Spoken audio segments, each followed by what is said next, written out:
Hello students, चलिए हम लोग स्टार्ट करते हैं physiology and injuries in sports. देखिए, फिजियोलॉजी का मतलब होता है आपके शरीर के अकॉर्डिंग, आपके शरीर की बनावट। ठीक है, तो आपके शरीर के अंदर किस रेंज से मूवमेंट होता है, ठीक है, आप किस रेंज से अपनी एनर्जी को यूज करते हैं, ठीक है, आपकी फिजिक, शरीर की बनावट किस तरह की है। ठीक है, तो ये होता है आपके फिजियोलॉजी। कुछ टर्म्स दे रखे हैं, यहाँ पर कंटेंट दे रखे हैं, लर्निंग आउटकम्स दे रखे हैं, then you have to read out them, ठीक है, केयरफुली। उसके बाद देखते हैं हम लोग आगे क्या चलता है। There are some physiological factors determining the components of physical fitness. ठीक है ना, the main components of physical fitness are, remember this thing, जो फिजिकल फिटनेस के मेन कंपोनेंट्स होते हैं, ठीक है, वो होते हैं strength, speed, endurance and flexibility.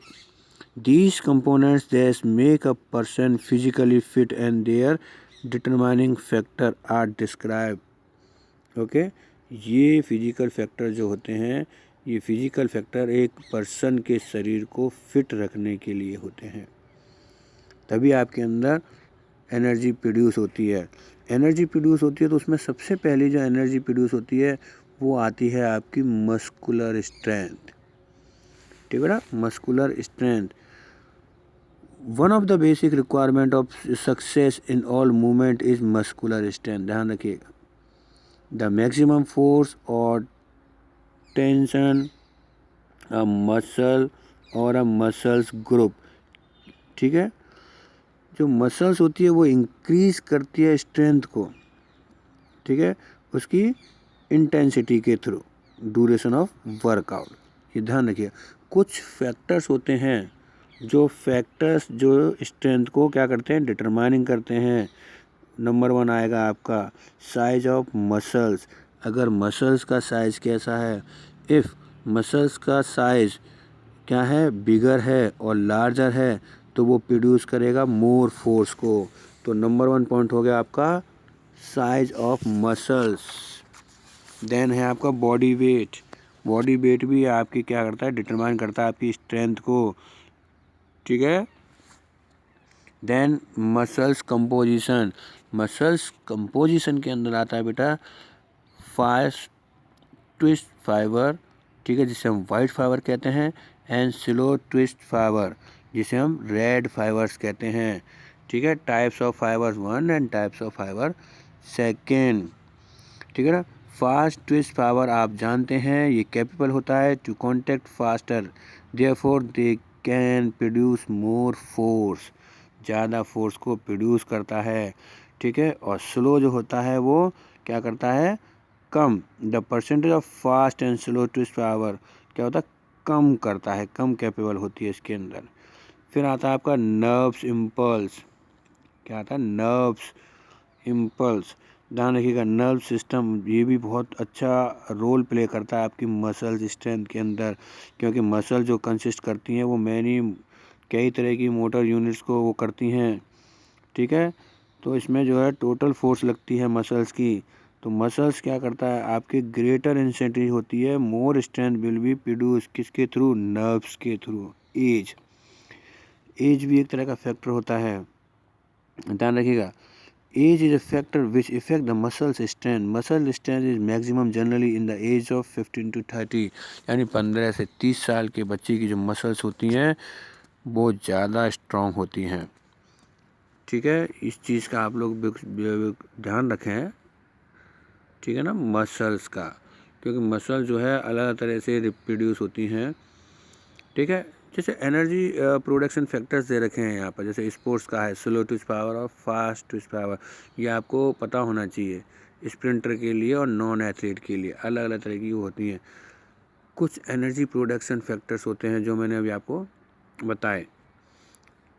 ठीक है जी, जैसे कार्बोहाइड्रेट वगैरह है, प्रोटीन्स वगैरह हैं, ठीक है, एनर्जी ड्रिंक्स वगैरह हैं, ये भी आपको क्या करते हैं, एनर्जी प्रोड्यूस करते हैं। ठीक है, फिर कार्डियो रेस्पिरेटरी फैक्टर्स हैं, ठीक है। कार्डियो रेस्पिरेटरी फैक्टर्स क्या होते हैं, ये भी अलग तरह के होते हैं, लेकिन एक चीज़ मैं आपको पहले बताऊं, इससे पहले मैं आपको एक चीज़ समझा दूं, स्पीड। क्योंकि मैंने आपको फैक्टर्स में कुछ बताए थे। स्पीड जो होती है बहुत ज़्यादा वो होती है, रिपीट सक्सेसिव होती है। मूवमेंट का क्या होता है, सेम पैटर्न में होता है।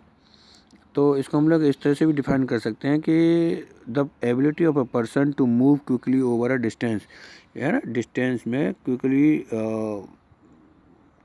क्या करता है, मूव करने का। जैसे एग्जांपल 50 मीटर और 100 मीटर डैश अगर कोई पर्सन करता है ना, तो जिसका सुपीरियर रिएक्शन टाइम होगा स्पीड का और मूवमेंट का, वो पर्सन सही होगा। इसके भी कुछ फैक्टर्स हैं जो इसको इफ़ेक्ट करते हैं, जैसे बायो केमिकल रिवर्स होते हैं, ठीक है। मेटाबॉलिक पावर होते हैं, जिसे हम लोग एटीपी, है ना, और कैटायन वगैरह, सीपी वगैरह जो हम लोग कहते हैं, जो स्टोरेज होते हैं, लेस कॉन्टेक्ट होते हैं मसल्स के अंदर, ठीक है जी। मसल्स कंपोजिशन होते हैं, मसल्स कंपोजिशन में भी बेटा सेम चीज़ आती है, फास्ट ट्विस्ट फाइबर और स्लो ट्विस्ट फाइबर, ठीक है। मोबिलिटी ऑफ नर्व्स होता है, ये भी वही है, मोबिलिटी ऑफ नर्व्स। फिर इसमें एक्सप्लोजिव स्ट्रेंथ लगती है इसके अंदर, एक्सप्लोजिव स्ट्रेंथ लगती है इसके अंदर, ठीक है। एक्सप्लोजिव स्ट्रेंथ जब इसके अंदर लगती है, और एक्सप्लोजिव स्ट्रेंथ के बाद आता है फ्लेक्सिबिलिटी की, पर्सन के अंदर फ्लेक्सिबिलिटी कितनी होती है, ये आपका स्पीड का आ गया, ठीक है। और इससे पहले मैं आपको ये दिखाया था, ये देखिए, ये कुंजा रानी देवी थी, जो कि जिनका जन्म ये हुआ था 1 मार्च 1968 को, ठीक है। इन्होंने क्या किया था, इंडियन स्पोर्ट्स में वेट लिफ्टिंग में वो किया था। इन्होंने देखिए अर्जुन अवार्ड भी रिसीव किया है, पद्मश्री अवार्ड भी, एंड राजीव गांधी खेल रत्न अवार्ड भी। फिर आते हैं हम लोग स्पीड पर, ये स्पीड है 100 मीटर स्प्रिंट और 50 मीटर डैश, ठीक है, इसके अंदर ये आ जाते हैं। फिर आता है आपका एंडोरेंस। एंडोरेंस भी जो होती है मसल्स ग्रुप होती हैं, ये भी परफॉर्म करती हैं रिपीट कॉन्ट्रैक्शन रेजिस्टेंस के अकॉर्डिंग, लोड और सस्टेंस, ठीक है ना। तो ये पीरियड ऑफ टाइम होती हैं, और उसके बाद क्या होती हैं, विद लेस डिस्कम्फर्ट होती हैं एंड मोर रैपिड रिकवरी होती है एंडोरेंस की। कुछ फैक्टर्स हैं जो कि इसको डिटरमाइन करते हैं, जैसे एरोबिक एक्सरसाइज रहा, एरोबिक फैक्टर्स और एनारोबिक कैपेसिटी। एरोबिक कैपेसिटी और एनारोबिक कैपेसिटी, जैसे ऑक्सीजन इनटेक है, ऑक्सीजन ट्रांसपोर्ट है, ठीक है, ऑक्सीजन अपटेक है, ऑक्सीजन रिवर्स है। ये ध्यान रखिएगा इन चीज़ों को।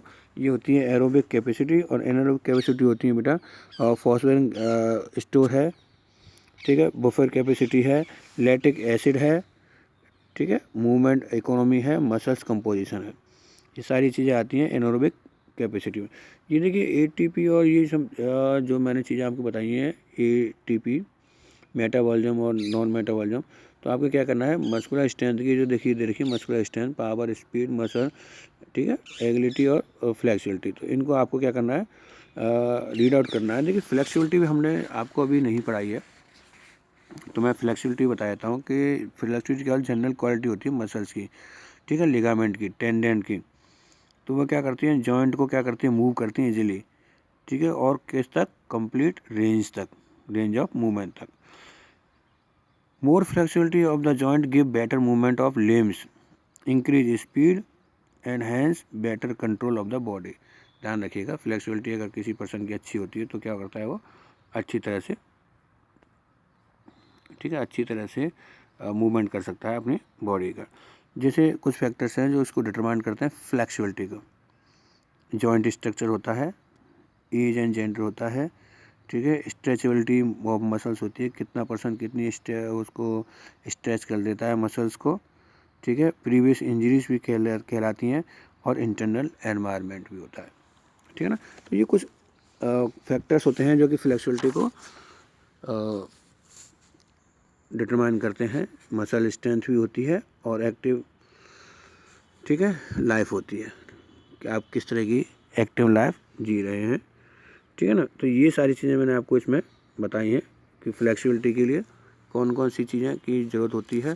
फिर मैं आपको एक और बता दूं कि इसके जो फैक्टर्स होते हैं, कुछ फिजियोलॉजिकल फैक्टर जो होते हैं वो होते हैं, देखिए, strength, speed, endurance and flexibility. पहले इन 4 चीज़ों को आप लोग समझिए, ठीक है। उसके बाद फिर मैं नेक्स्ट में जो आपको पढ़ाऊँगा, नेक्स्ट में पढ़ाऊँगा मैं आपको इफ़ेक्ट ऑफ एक्सरसाइज, ठीक है ना। तो एक्सरसाइज किस तरह से इफ़ेक्ट करता है आपके बॉडी के ऊपर। ठीक है, चलिए, थैंक यू।